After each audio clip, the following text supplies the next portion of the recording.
اور social media پر کافی توجہ کا مرکز بھی بنا ہے. ایک نجی ٹی وی پروگرام میں شرکت کے دوران شرمیلا نے شہر قائد کا موازنہ براہ راست پیرس سے کر ڈالا، جس پر محفل میں موجود افراد بھی مسکرا اٹھے. پروگرام کے ایک ہلکے پھلکے سیگمنٹ میں میزبان نے ان سے جملہ مکمل کرنے کو کہا. کراچی میں رہنا ایسے ہے جیسے ان کا کہنا تھا پیرس میں رہنا، جس کے بعد شرمیلا فاروقی نے جواب دیا کہ کراچی میں رہنا ایسے ہے. ان کے اس غیر متوقع جواب پر وہاں موجود مہمانوں نے تالیاں بجا کر رد عمل دیا اور ماحول خوشگوار ہو گیا. لیکن ویسے یہ دلچسپ بات جو ہے، آپ کو کیا لگتا ہے، کیا ایسے ہی ہے کراچی میں رہنا؟ میری پروڈیوسر اس سے بالکل متفق ہوں گے کہ ہاں کراچی میں رہنا ایسے ہے جیسے I have never been to Paris، لیکن میں پیرس نہیں گیا ہوا. شرمیلا فاروقی صاحبہ ڈیفینیٹلی گئی ہوں گی. وہ بتا رہی ہیں تو ہمیں بلیو کرنا چاہیے، کیونکہ میں کراچی گیا ہوں تو وہاں پر کراچی کو بھی روشنیوں کا شہر کہا جاتا ہے. ویسے پیرس کے بارے میں بھی اٹ از ویری فیمس. سنیں، وہاں پر ٹوٹی ہوئی سڑکیں ہیں تو آئی بلیو پیرس میں بھی ہوں گی. لائٹ کے بہت مسائل ہیں، پاورٹی کے بہت مسائل ہیں، گندگی بہت زیادہ ہے، نالے بہت کھلے ہوئے ہیں، یہ سب پیرس میں بھی ہوگا. اکثر وہاں پر بچے جو ہے وہ گر جاتے ہیں، وہاں پر فائر بریگیڈ کا عملہ پورا نہیں ہے. یہ سب چیزیں پیرس میں بھی موجود ہوں گی. تو جب میں پیرس جاؤں گا تب موازنہ کر سکوں گا. لیکن شرمیلا فاروقی صاحبہ کہہ رہی ہیں تو میں مانتا ہوں. ہاں آئی ایم شیور کہ ویسے بھی جہاں پہ انسان کی نسبت ہوتی ہے، جہاں پہ انسان رہتا ہے، جیسے کہ میں پشاور ہمیشہ سے دہشت گردی کے اس میں رہا ہے، لیکن میں پھر بھی پشاور کو آئی تھنک ہر شہر پہ ترجیح اس لیے دینا چاہوں گی کہ شاید میری برتھ پلیس ہے، شاید میں وہاں پلی بڑی ہوں، میرا بچپن وہاں گزرا ہے. سو وہاں کی کچی گلیاں بھی وہ کیا کہتے ہیں، وہ ایک گانا بھی ہے، سڑے پندے کچیاں سڑکاں تے میں موٹر وے قربان کرا. تو اٹس دا پوائنٹ کہ آئی تھنک جہاں سے آپ کی ویسی ایک دلی لگن ہوتی ہے، وہاں سے ویسی آپ کو پیار ہوتا ہے. اور ہم بھی اکثر یہ کہہ دیتے ہوتے ہیں ہمارا ملک سوئٹزرلینڈ سے بھی زیادہ خوبصورت ہے. اب ہم کبھی سوئٹزرلینڈ بھی نہیں گئے، لیکن دا پوائنٹ آف سیئنگ از کہ مے بی ان کو بھی اتنی انسیت اپنے شہر سے ہے کہ ان کو پیرس سے موازنہ کرنا پڑا. آگے بڑھتے ہیں. جی، میں تو یہی کہہ رہا ہوں کہ پیرس میں نہیں گیا، لیکن let's hope for the best کہ ہم بھی پیرس جائیں، پھر ہم آپ کو بتا سکیں. آگے بڑھتے ہیں اور ذکر کرتے ہیں جی اے آئی سے خبر. ایک اور اے آئی سے متعلق ایک اور خبر ہمارے پاس ہے کہ اے آئی یعنی کہ مصنوعی ذہانت کی ایک غلطی جو ہے وہ آپ کے ساتھ شیئر کرتے ہیں. خاتون کو 6 ماہ کی قید ہو گئی ہے ایک اے آئی ٹول کی وجہ سے، ایک اے آئی چیٹ باٹ جو ہوتا ہے اس کی وجہ سے. وہ کس طریقے سے؟ امریکہ میں چہرہ پہچاننے والے ایک اے آئی سافٹ ویئر ہے جس کی غلطی کی وجہ سے خاتون کو بینک فراڈ کیس میں 6 مہینے کی جیل جو ہے وہ گزارنی پڑی ہے. اور تقریباً کہا یہ جا رہا ہے کہ گزشتہ برس جولائی میں اس وقت ان کو گرفتار کیا گیا تھا جب نارتھ ڈیکوٹا میں پولیس نے مصنوعی ذہانت کا آلہ استعمال کرتے ہوئے بینک سرویلنس ویڈیو میں اس خاتون کے طور پر شناخت کیا تھا جس نے جعلی ملٹری کارڈ جو ہے وہ رکھا ہوا تھا. اب ہزاروں ڈالر جو ہے وہ نکلوائے تھے. ایک خاتون تھی، انہوں نے فراڈ کیا تھا، لیکن پولیس کا جو ہے وہ ایک ڈیکوٹا کی اے آئی نے سامنے آنے والی تصویر کی جو مدد سے ایک خاتون کو گرفتار کیا جن کا میڈیا اکاؤنٹس اور ڈرائیور لائسنس فوٹو جو ہے وہ تصدیق کی تھی اے آئی نے. تاہم ذاتی طور پر ان کی شناخت نہیں کی جا سکی تھی. مقامی رپورٹس کے مطابق نارتھ ڈیکوٹا کے افسران نے خاتون سے اس وقت ملاقات کی جب وہ ایک جگہ پر موجود تھیں اور ایک کاؤنٹی جیل میں 108 دن گزار چکی تھیں. بعد ازاں جب ان کے بینک کارڈ ریکارڈ سے یہ معلوم ہوا کہ جس وقت یہ بینک فراڈ کیے جا رہے تھے تب وہ 1900 کلومیٹر سے زیادہ فاصلے پر تھیں، جس کے بعد ان کا کیس کرسمس کے موقع پر جو ہے وہ ختم کیا گیا اور اس کی رپورٹ ابھی سامنے آئی تھی جو ہم آپ کے ساتھ شیئر کر رہے ہیں. So you can see that کہ ایک عام لوگوں سے تو ایسی غلطیاں ہوتی ہیں، ٹھیک ہے، لیکن ان کو مہارت نہیں اس طریقے سے حاصل ہوتی. لیکن ایک ایجنسی سے، ایک پولیس حکام سے ایسی غلطی ہونا یہ تو اس ادارے کے لیے بڑی شرمناک بات ہے اور ان آفیسرز کے خلاف بھی ڈیفینیٹلی چارج لگانا چاہیے. اور کیا پتہ لگایا بھی گیا ہو، اس کے مزید آگے جو ہے وہ ڈیٹیلز نہیں تھیں اس خبر میں. لیکن نازش اس سے یہ ہمیں معلوم ہوتا ہے کہ کہیں پر بھی اگر آپ پرسنل طور پر یوز کر رہے ہیں تو بالکل منوان خبر کو جو ہے وہ تسلیم نہ کریں. آپ کے ساتھ جو شیئر کیا جا رہا ہے اے آئی کے تھرو اس کو نہ مانیں. اور اگر آپ کوئی سرکاری افسر ہیں یا آپ کوئی ایسی جگہ پر بیٹھے ہیں کہ آپ کے اوپر ذمہ داری ہے اور پھر بھی آپ اے آئی ٹول کا استعمال کر کے اسی کے ڈیسیژن میکنگ پروسیس جو ہے اس پر بلیو کرتے ہیں اور ری چیک نہیں کرتے تو پھر جو ہے وہ آپ کے اوپر جو ہے نا ڈیفینیٹلی کوئی نہ کوئی چارج لگ سکتا ہے اور یہ بہت غلط بات ہے. بالکل. اور ہر بار ہم یہی بات کرتے ہیں جب بھی ہم اے آئی کی بات کرتے ہیں یا کوئی بھی آئی تھنک انفارمیشن کی بات کرتے ہیں، بغیر بغیر تصدیق کی کوئی بھی بات مان نہیں لینی چاہیے یا اس کو مزید آگے سپریڈ نہیں کرنا چاہیے، بلکہ آپ کو ریسرچ کرنی چاہیے، تبھی آپ اس کی فیکٹس کو جو ہیں جاننے کے بعد آگے اس انفارمیشن کو سپریڈ کر سکتے ہیں، اور یہی ایک مؤثر طریقہ بھی ہوتا ہے۔ ہماری نیوز سیگمنٹ کا ٹائم ختم ہوتا ہے، چھوٹی سی بریک لیں گے، بریک سے واپس آئیں گے، کہیں جائیے گا مت، ہمارے ساتھ رہیے۔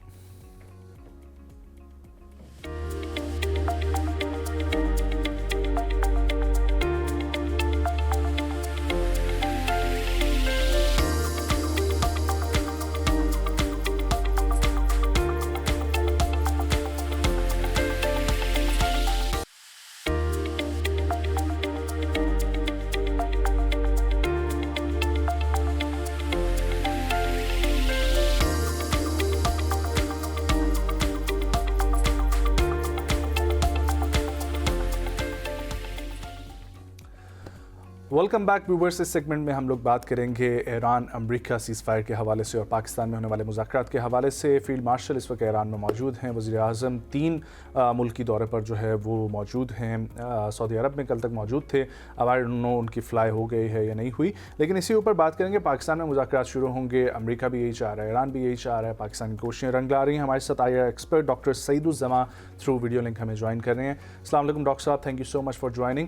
ڈاکٹر صاحب یہ فرمائیے گا کہ یہ جو سارا سلسلہ چل رہا ہے، اب فائنلی یہ سمجھا جا رہا ہے کہ آلریڈی پاکستان جو کوششیں کر رہا تھا اس میں کل بھی کافی میسیجز کا ایکسچینج ہوا، ایران سے امریکہ، امریکہ سے ایران، تو آلریڈی معاہدہ طے پا چکا ہے۔ بس پاکستان میں سائننگ کے پروسیس کے لیے جو ہے یہ لوگ دوبارہ سے بیٹھیں گے، اور دونوں ممالک یہ بول رہے ہیں کہ اب حتمی جنگ بندی کے لیے ہی ہم پاکستان میں جمع ہوں گے۔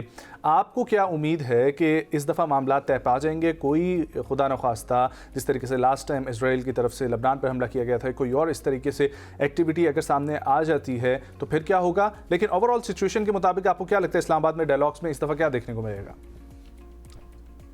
بہت شکریہ مدعو کرنے کے لیے۔ دیکھیے، جو تباہی اور بربادی مشرق وسطیٰ نے دیکھی 28 فروری 2026 جب یہ جنگ شروع ہوئی تو امریکہ اور اسرائیل کی طرف سے جناب اٹیک کیا گیا ایران پہ، اور وہ سلسلہ چلا اور 10,000 کے قریب اسٹرائکس کی گئیں، ٹارگٹس کو ہٹ کیا گیا ایران میں۔ دوسری طرف ایران نے نہ صرف اسرائیل کے میں ٹارگٹ کو ہٹس کیا بلکہ امریکن ملٹری انسٹالیشنز جو کہ گلف کنٹریز میں موجود تھی، جس میں سعودی عربیہ، قطر، بحرین، یو اے، یہ تمام کنٹریز شامل تھی، ان کو ہٹ کیا۔ اب ہم سمجھنے کی کوشش کرتے ہیں کہ تناؤ کس لیول کا تھا۔ تباہی تھی، بربادی تھی، کیاؤس تھا، ڈسٹرکشن تھی، کسی کو امید نہیں تھی۔ یہ وہ ٹائم تھا جب کچھ میڈیٹرز ابھرے اور اس ڈیویژن میں، اس تناؤ میں، اس تباہی میں، اس بربادی میں وہ امید کی کرن تھے۔ وہ امید کی کرن جناب کون تھے؟ پاکستان، ایجپٹ، ترکی اور عمان، اور ساتھ میں بعد میں چائنا بھی شامل ہوئے۔ اور ان میڈیٹرز نے سیز فائر ڈیل کروائی جناب امریکہ اور ایران میں، جو کہ یقیناً اس وقت کرائی گئی جب جنگ عظیم سوئم ہونے کا خطرہ تھا، جب نیوکلیئر ویپن یوز ہونے کا خطرہ تھا، جب ایرانین سویلائزیشن کے خاتمے کی باتیں ہو رہی تھی، جب بلینز آف ڈالرز کا نقصان انٹرنیشنل پولیٹیکل اکانومی کو ہو چکا تھا اور اب بھی ہو رہا ہے۔ دنیا گلوبل ریسیشن کی طرف بڑھ رہی ہے۔ یہ وہ ٹائم تھا جب پاکستان نے لیڈنگ رول پلے کر کے جناب نہ صرف سیز فائر ڈیل کرائی بلکہ اسلام آباد ٹاکس کروائی۔ وہ ٹاکس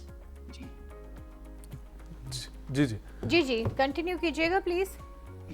جی وہ ٹاکس جو کہ 47 سال میں پہلی مرتبہ آپ دیکھیے امریکہ اور ایران کی لیڈرشپ آمنے سامنے بیٹھی۔ پاکستان نے وہ ڈپلومیٹک انوائرمنٹ، وہ سفارتی انوائرمنٹ پرووائڈ کیا جس میں عزموں کے دشمن نہ صرف بیٹھے بلکہ نجم، میں آپ کی بات کی طرف آنا چاہوں گا، میں آپ سے ایگری کرتا ہوں، معاملات طے پا چکے ہیں تھینکس ٹو اسلام آباد ٹاکس۔ امن کے شہر اسلام آباد میں امن کی باتیں ہوئی، امن پہ امریکہ متفق ہوا، امن پہ ایران متفق ہوا، thanks to the leadership of Pakistan کی سویلین لیڈرشپ، پاکستان کی ملٹری لیڈرشپ کمال کا ڈپلومیٹک رول پلے کیا۔ اور اب آپ دیکھیے جب پریزیڈنٹ ٹرمپ کی سٹیٹمنٹ آئی اور انہوں نے بولا کہ ہم دوبارہ سے مذاکرات چاہتے ہیں اور اسلام آباد میں ہی مذاکرات ہوں گے۔ Look at the level, Pakistan دنیا کے نقشے پہ جگمگ جگمگ کر رہا ہے. اور اسی تناظر میں prime minister Saudi Arabia, Turkey اور قطر کی دورہ پہ ہیں. دوسری طرف chief of defence forces field marshal Asim Munir صاحب, he is there in Tehran. So doctor صاحب فرمائیے گا کہ اس وقت جو ساری ڈیولپمنٹس ہو رہی ہیں اس کے بعد اب اسٹریٹ آف ہارموز جو ہے اس کی کیا جو ہے وہ آپ کے مطابق کیا ڈیل اس پہ بن سکتی ہے, اور دوسری طرف یہ کہ جو نیوکلیئر ویپن کی بات کی جا رہی ہے ایران کی, اس کے اوپر کیا ڈیل لاک ہوئی ہوگی آپ کے اندازے کے مطابق, آپ کے تجزیے کے مطابق کیا چیزیں جو ہے وہ فائنلائز ہوئی ہوں گی جو سامنے آئیں گی؟ دیکھیے, چاہے ایرانین نیوکلیئر پروگرام ہو, چاہے اسٹریٹ آف ہارموز کا معاملہ ہو, یا وہ کاسٹ جو which was inflict upon Iran, I mean to say thousands of strikes ہوئی ہو, تو سوچئے ایران میں کیا کچھ ہوا ہوگا.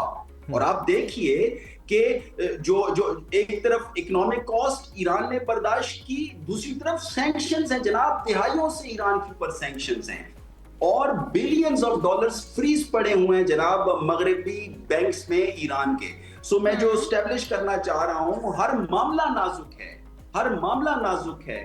کیا اسٹریٹ آف ہارموز, کیا ایرانین نیوکلیئر ڈیل, کیا ایرانین نیوکلیئر پروگرام, اور پھر کیا reparation cost. So I think کہ جب یہ مذاکرات ہونے جا رہے ہیں, جو فوکس نجم ہونا چاہیے نا, وہ کمپریہنسو ایگریمنٹ پہ ہونا چاہیے. اس میں ایران نیوکلیئر پروگرام بھی ہو, اس میں اسٹریٹ آف ہارموز بھی ہو, اس میں ایران کو جو کاسٹ جو پے کرنی پڑی ان کی مدد کرنی چاہیے ان کو.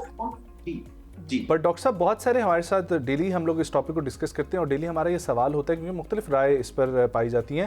اسرائیل کو آپ کہاں پر کھڑا ہوا دیکھ رہے ہیں؟ ایک میجر سٹیک ہولڈر اس کے اندر وہ ہے, آلدو پاکستان اس کو بالکل شامل نہیں کرتا, خاطر خواہ نہیں لاتا, لیکن اس سارے معاملے کا آغاز اسرائیل کی طرف سے ہوا, اور امریکہ اس کی بیک پر تھا, یا اسرائیل امریکہ کی بیک پر تھا, جو جس سے بھی کروا رہا تھا. لیکن آپ کو لگتا ہے کہ امریکہ اب جو مذاکرات کے ٹیبل پر آئے گا وہ اسرائیل کی آمادگی کے ساتھ بھی آئے گا, اور اسرائیل جس طریقے سے لاسٹ ٹائم لبنان پہ حملہ ہوا تھا, اس طریقے سے کوئی اور خدا نخواستہ میں واقع دیکھنے کو نہیں ملے گا؟ دیکھیے, جس طریقہ سے یہ مذاکراتی عمل آگے بڑھ رہا ہے, تو مجھے لگتا ہے کہ یقیناً امریکہ اور اسرائیل کے بیچ میں مشاورت ہو رہی ہے. لیکن یہاں پہ مجھے اب جو ایک پرسیپشن جو بلڈ ہو رہی ہے جناب, وہ یہ ہے کہ امریکہ کچھ ڈیسیجنز انڈیپینڈنٹ لے رہا ہے. آئی ایم ناٹ سیئنگ کہ اسرائیل کی ویلیو ختم ہوگی. اسرائیل کی ویلیو رہے گی جناب, وہ اس لیے رہے گی کہ مڈل ایسٹ کا جو سیکیورٹی آرکیٹیکچر ہے اس کو سامنے رکھیں, تو امریکہ اور اسرائیل جناب پارٹنرز ہیں, اسٹریٹجک پارٹنرز ہیں. نیورتھلیس یہ جو مذاکراتی عمل ہے, ایک طرف امریکہ میں آپ نرمی دیکھ رہے ہیں, فلیکسیبلٹی دیکھ رہے ہیں. یہی وجہ ہے کہ vice president J D Vance he was there in Islamabad. یہی وجہ ہے کہ پریزیڈنٹ ٹرمپ نے دوبارہ اسٹیٹمنٹ دی جناب کہ ہم پاکستان کے ذریعہ دوبارہ مذاکرات کریں گے. یہی وجہ ہے کہ پاکستان کے chief of defence forces field marshal Asim Munir is there in Tehran. تو مجھے لگتا ہے کہ یقیناً کچھ اس پروسیس کو سپوائل کرنے کے لیے, یا اس کے اوپر وہ جو ایک سابوتاج سی سچویشن ہوتی ہے, یقیناً کچھ ایکٹرز ہوں گے. نیورتھلیس یہ ایکٹر تو جناب پہلے بھی تھے, جب تباہی تھی, بربادی تھی, کیاؤس, ڈسٹرکشن مڈل ایسٹ میں تھی, سیز فائر ڈیل کس نے کروائی؟ پاکستان نے کرائی. اسلام آباد ٹاکس کہاں ہوئی؟ امن کے شہر اسلام آباد میں ہوئی. سو میں سمجھتا ہوں یہ امن کا سفر آگے بڑھے گا, پاکستان کی لیڈرشپ میں بڑھے گا, مشرق وسطی امن دیکھے گا, یہ پوری دنیا امن دیکھے گی. دنیا کو امن کی ضرورت ہے.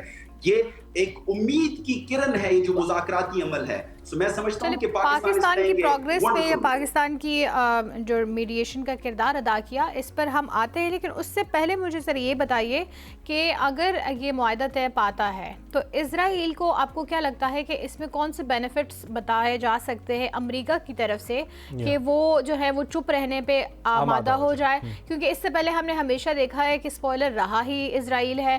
تو اسرائیل کو ان کی جنگ بندی سے یا اسرائیل کو خطے میں امن سے کیا فائدہ جو ہے وہ دیا جا سکتا ہے کہ جس کی وجہ سے وہ چپ ہونے پہ آمادہ ہو جائے؟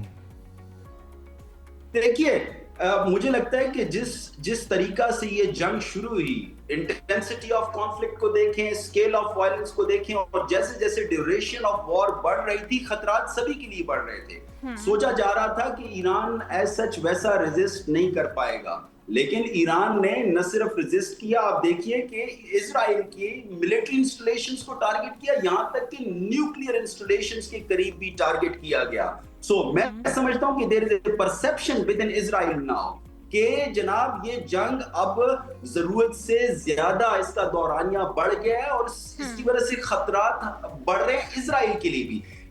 اب کی باری امریکہ اسرائیل کو سمجھا رہا ہوگا کہ جناب ہم تو بہت نیکسٹ لیول پہ چلے گئے تھے, ایرانین سویلائزیشن کی خاتمے کی بات کر رہے تھے, جنگ عظیم سوئم کا خطرہ تھا, اور اگر وہ سچویشن آتی جس کو پاکستان نے انڈو کیا, جس کو پاکستان کی لیڈرشپ نے انڈو کیا, اگر وہ سچویشن آتی تو آپ کیا سوچتے ہیں کہ کیا یہ پورا خطہ, یہ مڈل ایسٹ یا یہ پوری دنیا, کیا آپ کو نہیں لگتا کہ یہ خطرات ان کے لیے بھی بڑھ جاتے؟ یقیناً ان کے لیے خطرات بڑھ جاتے ہیں. ایک اور چیز کی طرف جو اشارہ کیا جا رہا ہے کہ اگر ہم سپوز امریکہ اور ایران کی ڈیل کروا بھی لیتے ہیں اور وہ اگری کر لیتے ہیں, اس کے باوجود اسرائیل جو ہے وہ اپنی حرکتوں سے باز نہیں آئے گا, اور یہ بھی خدشہ پایا جا رہا ہے کہ کہیں یہ نہ ہو کہ وہ ایران سے تو آمادہ ہو جائے چپ ہونے پہ, لیکن پھر نیا کوئی ملک پکڑ لے, اور ہو سکتا ہے اس کی زد میں اس بار ہم بھی آ سکتے ہیں تھرو افغانستان, کیونکہ اس بار یہ بھی کہا جا رہا ہے کہ افغانستان میں شاید جو ہے ان کی زیادہ ان کے ساتھ بن رہی ہے. کیا لگتا ہے آپ کو, آپ کی ماہرانہ رائے کیا کہتی ہے اس بارے میں؟ نازش, جیسے میں نے نجم سے پہلے بات کی, دیکھیے یہ جس طریقہ سے سیکیورٹی لینڈسکیپ بن رہا ہے, اس میں چاہے اسرائیل ہے, ایران ہے یا امریکہ ہے, سبھی کے لیے خطرات ہیں. اب اگر مزید اس میں خرابیاں پیدا کی گئیں, یاد رکھیے گا پہلے ہی بہت نقصان ہو چکا ہے. ہیومینیٹیرین کاسٹ کو دیکھیں, پولیٹیکل کاسٹ کو دیکھیں, سیکیورٹی کاسٹ کو دیکھیں, اکنامک کاسٹ کو دیکھیں. there was a threat of use of nuclear weapons. World War III کی بات ہو رہی تھی جناب. سو اس تمام تر کیوس میں اسرائیل کو بھی سمجھنا ہے, ایران کو بھی سمجھنا ہے, امریکہ کو بھی سمجھنا ہے, اور وہ جو سیکیورٹی لینڈسکیپ ہے جو کہ مڈل ایسٹ کے لیے ہے, میں سمجھتا ہوں کہ وہ جو مذاکراتی عمل ہے, جیسے میں نے نجم سے کہا, وہ کمپریہنسو ہونا چاہیے. It should not be fixed to Iran nuclear program یا Strait of Hormuz. It should encompass everything. When I say it should encompass everything, it means کہ security guarantees for Iran. Iran کو سیکیورٹی گارنٹیز آپ نے دینی ہوں گی, وہ security guarantees ensure کریں گی کہ ایران نیوکلیئر ویپن حاصل نہ کرے. اگر آپ ایران کو سیکیورٹی گارنٹیز نہیں دیں گے with Israel, so what will happen? It will bring chaos and destruction in the region and in the world. So security guarantees چاہیے جناب ایران کو, اور یقیناً ان کی ڈیمانڈ میں یہ ایک بہت سگنیفیکنٹ پوائنٹ ہے, اور امریکہ اس سے ایگری کر رہا ہے, اور وہ ایگریمنٹ اس لیے بھی ہے کہ میں دوبارہ ڈاکٹر صاحب واٹ اباؤٹ ایران کی اب جو ہے وہ آپ معیشت کو کس طریقے سے دیکھیں گے کہ اب یہ سارا سلسلہ جب ختم ہو جائے گا اس کے بعد ایران کس طرف جائے گا؟ ایران کو آلریڈی ہم نے دیکھا ہے کہ ان کی اس وقت جو دیکھی جا رہی ہے اکانومی وہ ذرا سی اسٹرانگ ہوئی ہے, ان کا جو کرنسی ہے وہ اسٹرانگ ہوئی ہے, اور اچھی خاصی ڈبل ٹرپل ریٹ پہ جو ہے وہ اس وقت جا چکی ہے. تو یہ سینکشنز اگر ان کے اوپر سے ہٹ جاتی ہیں, آلدو وہ خود اتنا خود کفیل ملک ہو چکا ہے, سوئی سے لے کے جہاز تک سب کچھ وہ خود اپنا پروڈیوس کر رہے ہیں, لیکن جب یہ سینکشنز ہٹ جاتی ہیں وہ دنیا کے ساتھ ایکسپورٹس کا سلسلہ شروع ہو جاتا ہے. اسٹریٹ آف ہارموز سے ان کو بھی اب جو ہے ڈیفینیٹلی یہ بھی معاہدے میں ہوگا کہ اسٹریٹ آف ہارموز سے صرف جہاز ویسے ہی نہیں گزر جائیں بلکہ ڈیل کر کے گزریں, اور فائدہ جو ہے وہ ایران کو ہو. تو اب اس کے بعد آپ کو ایران کی جو ہے نا وہ جدت کیسے نظر آتی ہے؟ دیکھیے ایک چیز تو نجم ہمیں سمجھنی چاہیے, ہمیں چیزوں کو ویسے سمجھنا ہے جیسے وہ ہیں. جب ہم چیزوں کو ویسے سمجھیں گے تو ہم انالیسس بھی اچھا کریں گے, اور پھر پالیسی پرسکرپشنز بھی اچھی دے پائیں گے جو بھی ارباب اختیار ہیں. ایرانین کو اگر میرا مشورہ ہے تو جناب دو باتیں ہیں. اگر آپ نے نیوکلیئر ویپن حاصل کرنا تھا تو اب تک آپ نے کیا کیوں نہیں, اور اگر آپ نے نیوکلیئر ویپن حاصل نہیں کرنا تھا تو why your billions of dollars are freezed in the western banks. اور یہ پھر سب کچھ جو ہوا یہ پھر کیوں ہوا؟ سو ہمیں چیزوں کو ویسے سمجھنا ہے جیسے کہ وہ ہیں. ایرانین کو سمجھنا ہے اس چیز کو کہ اگر انہوں نے نیوکلیئر ویپن حاصل نہیں کرنا تو ان کو ڈیل کرنی ہے, ان کو ڈیل اس طرح کرنی ہے کہ اپنے بلینز آف ڈالرز